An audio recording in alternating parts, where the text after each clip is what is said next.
mean to say, you're not like a prototypical offensive tackle size, shooting 6'5", 6'6", long arms. How do you overcome maybe a guard's body type and play at essentially elite level at the tackle spot? Well, I definitely say it's been something I've been told since I first started playing football when I was younger. If you can't block nobody unless you can stay in front of them. So if you can stay in front of somebody, you always get a chance to block them. So I really take pride in being good at my technique, because I know a false step or something could be different to somebody else. So I just make sure I got to be on top of my technique just to make up for the lane. Earnest, coming out of the Trinity League, playing at Bosco, you guys are noted to play some of the most elite high school football in the country, and yet there's still a transition. What are the things that you can't possibly be ready for in college, even playing at a school like Bosco in a league like that?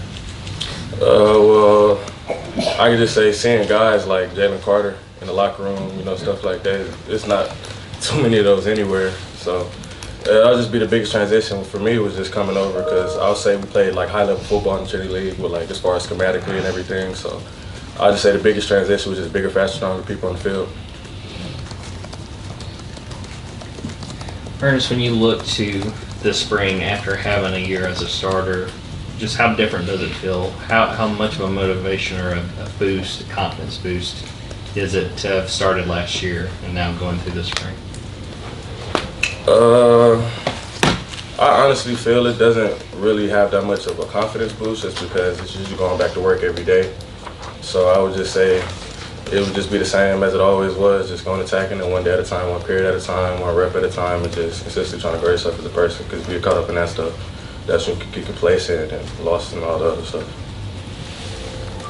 Yeah, recovering from back surgery seems deeply unfun. How just much more comfortable are you feeling now compared to this time last year, and how is being healthy maybe helping you continue to grow your game?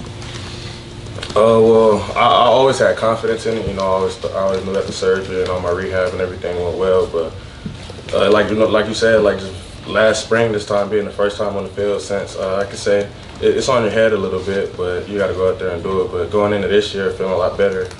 It's just it's easier on the mental standpoint, most definitely.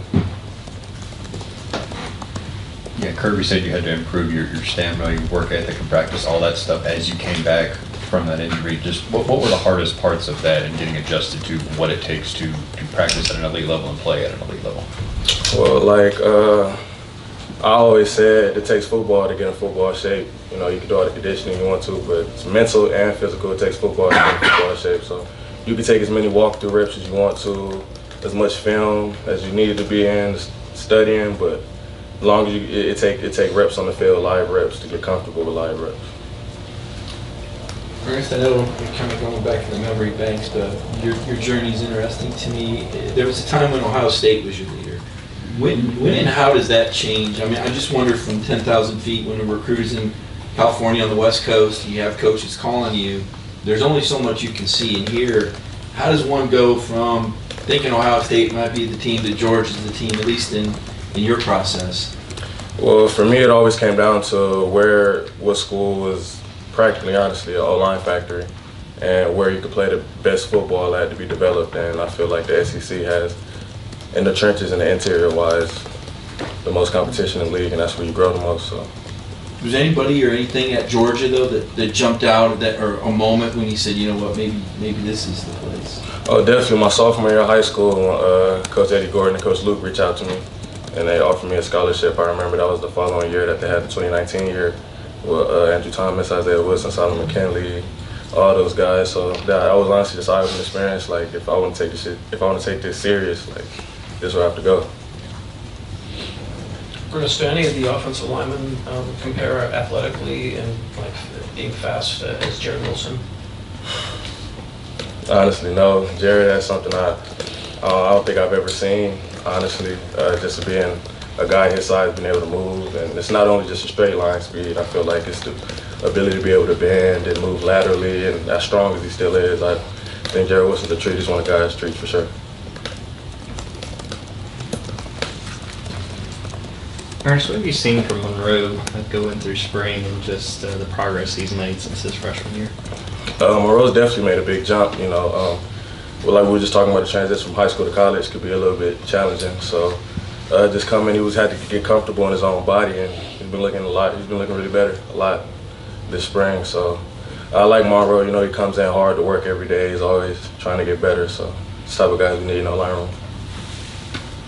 Yeah, I know he's a freshman year, still learning things, but what have you seen out of Joseph Jonah Jaine so far, and what has maybe allowed him to stand out in any way? Honestly, biggest thing is want to and work ethic. You know, that guy's always getting after it, giving everything 110 miles, going 110 miles per hour, 110%. So it's just a want to, and the fact that he's buying into the program. Yeah, I'm curious. When you watched your first year starting here, what did you take away? What did you do well? Or maybe it's something you didn't do well that you might need to improve on? Well, if you couldn't tell by now, I still feel that everybody can be better at everything. So I'll just say one of the things that I look back on is trying to. I talked to Coach Searles about it recently. Actually, it was being good in the first 4 seconds, but being like elite in the last 5 to 6 to 7 seconds and finishing reps. So that's one of the bigger things I'm looking forward to going into next year, just being able to have the ability to finish like beyond almost not the play length, but to the play's over with for sure. Hey, obviously, fast cars and things have come up a lot in the last couple of years that you've been here. I just wonder, within the program, you guys as players, how much have you guys sort of been talked to about that, warned about it? Because clearly you have access to nice cars and fast cars, and I just wonder how it's been processed with the players within the program. Can you rephrase your question? Rephrase it?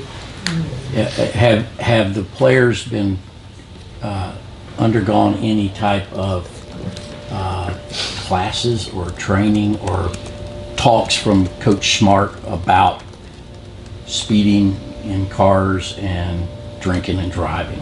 Oh yeah, most definitely. We've talked to the police department. They've come down and talking to us. Josh Brooks has also talked to us along with me and Kirby Smart, Coach Smart, about what and what not to do and the right decisions to not make. So it's just on us to retaliate that information and apply it to our lives. Earnest, Kirby told us at the start of his press conference with the high profile deal that happened with ETN, he said this is a guy that's come in that the team really likes, has really embraced. Can you share with us what kind of person he is and what you've seen from him on the football field? Most definitely. Well, I feel I had the luxury to get to know him a little bit in the All-American game in high school. We was just around the building together and got a chance to chop it up and everything. And I always thought he was just a really uplifting guy. Especially when he got here, it was always great energy, always happy, smile on his face, bringing good energy to the locker room. And we all embraced him with open arms, and we're going to continue to do that.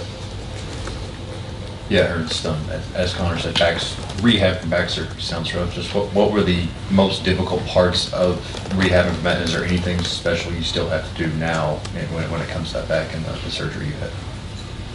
Honestly, not really. There wouldn't be anything I say today, well, honestly, besides just, maintaining core strength and stuff like that. But I would say one of the hardest things about it would be to, maintain your weight and stay at a good weight where you can't work out. And honestly can't even do anything, especially when you first get the surgery and you can't sweat. So it honestly, I would say the biggest thing, especially as a lineman, as a bigger person, would be maintaining like the weight you're supposed to be at while not being able to be active.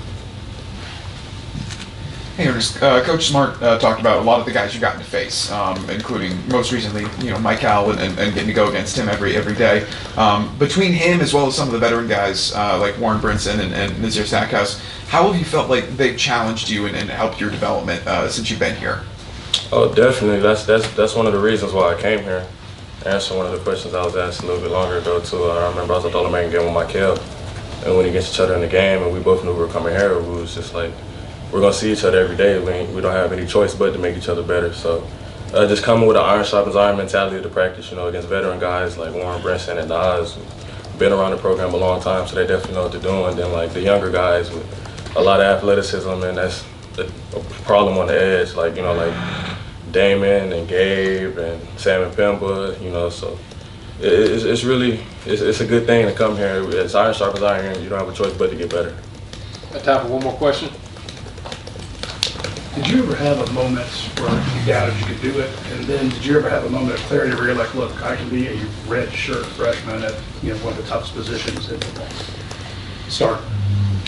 I will honestly say I never had any doubts, just because I feel like if you doubt yourself, then that's the first route to failure. So I always say, especially being around here, whether it's the training staff, the coaches, Coach Smart, everybody in the building, the players, they just made sure to like uplift me and make sure that I didn't feel left out and I was still engaged and everything. So I would say that was great for my spirits. And I would just say having confidence, like when I started last spring, and to go out there and see like I'm still the same player, I can still do everything I could do before the surgery. I feel like that was a confidence boost, definitely. Thank you, Aaron. Thanks.